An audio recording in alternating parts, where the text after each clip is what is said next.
Namaste, welcome. Pride. What is pride? We all know what pride is. It's when your body and mind has been exposed to some sort of thing that is valued as worthy, and it has done it with great ease, very competent, and feels good about itself. There is a feeling of I am proud.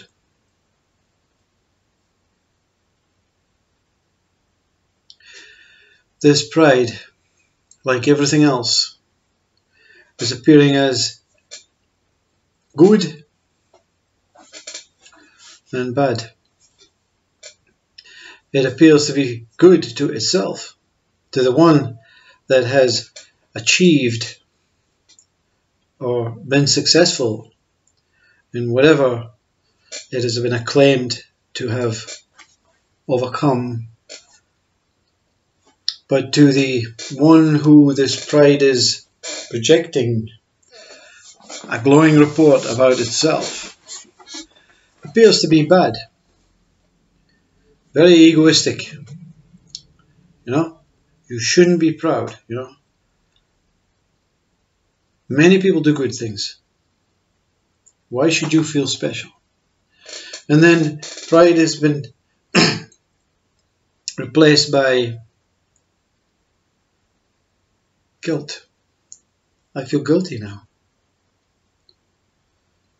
You see?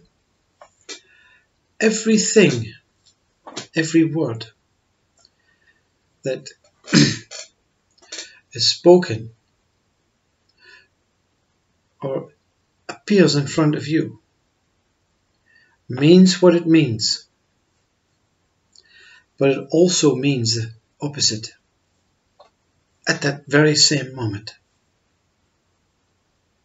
Yes? Because everything is being reflected. So the one that is portraying pride is taken by the witness or the listener as, yeah, I am your mother, your father. I'm also proud for you. I am also proud for you. But to the stranger, I'm a bit concerned, you see. You should be feeling guilty that you feel so good about something and others are suffering.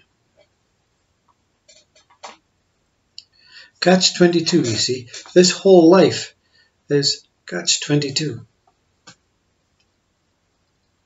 Your mind is coming and going so fast that it creates its own emotions, its own feelings about itself. Even though it appears to feel good, it has also created this feeling of badness at the same time. This inability to go this way or that way is truth. See? Mind is always bringing you to truth. When it slows things down and creates a kind of order and time, it appears that you feel proud first, and depending on who the listener is, guilty second. See? In one moment I felt great, next minute I felt really bad. It's the time that has created the apparent differences between the same thing.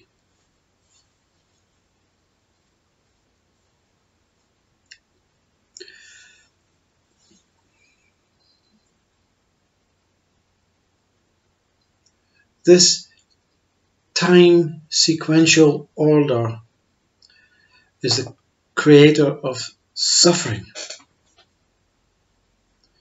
Because time, when it's been created, goes on without you, the timekeeper. You see?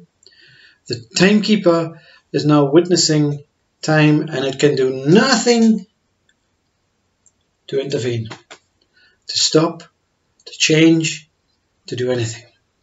See? So mind becomes time, time becomes mind. When mind becomes time, something happens, something that you feel guilty about, and you think, too late. I'm going to have to live with this for the rest of my life and suffer. Because it was such a bad deed that is based on goodness and badness. Same thing. Suffering is unnecessary, but time creates suffering.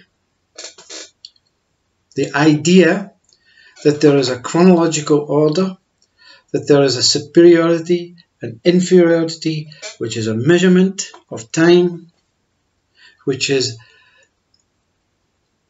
the same as rich and poor, black and white, east and west, male and female, creates that indifference and that sequential movement from this to that. Pride means absolutely nothing to truth. Guilt means absolutely nothing to truth. Any opposite that appears with emotion or with a sense of wrong or right means absolutely nothing to truth. Truth sails through either side. See, the path of Christ is a path that mind, ego mind, pure mind knows nothing about.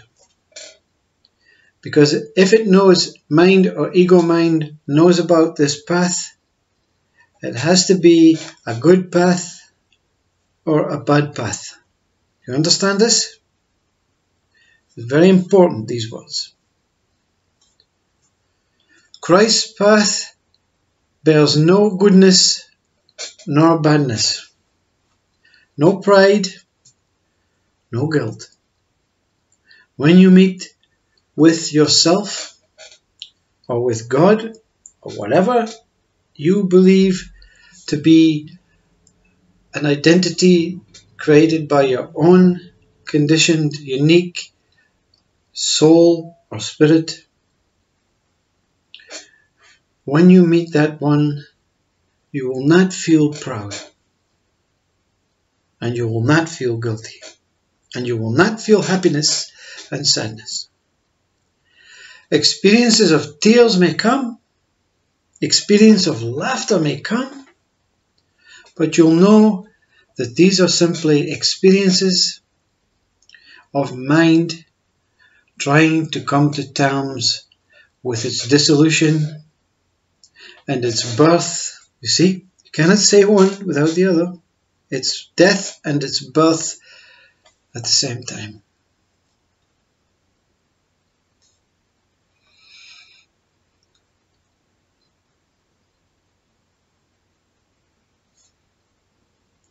Who is the witness of pride and guilt? Who experiences pride and guilt? Are these two that witnesses and experiences two? Or is it one? See? If it witnesses with no attachment, association, knowledge,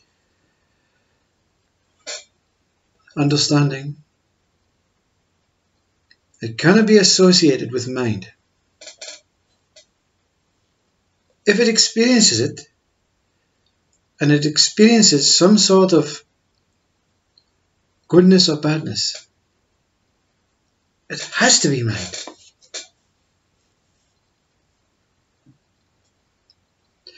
Because the one that recognizes goodness and badness also cannot be mind. Because it also witnesses mind. Very, very subtle assumptions between what is mind and what is not mind. Also, subtle assumptions between what is pride and what is guilt. See? They appear to be totally different. The speaker is saying they are the same, but there may be a subtle way of seeing. There is a definite way of experiencing, because the emotions and senses say, I'm proud. I feel guilty. Completely different emotions and senses. Mind-based body, mind-based emotions, mind-based senses. The one that experiences a subtle movement is pure mind. The one that experiences them as the same cannot be any value of mind. Has to be beyond mind. Has to be the witness exempt from all experiences, all pride, all guilt. This one has to be all, but not. Namaste.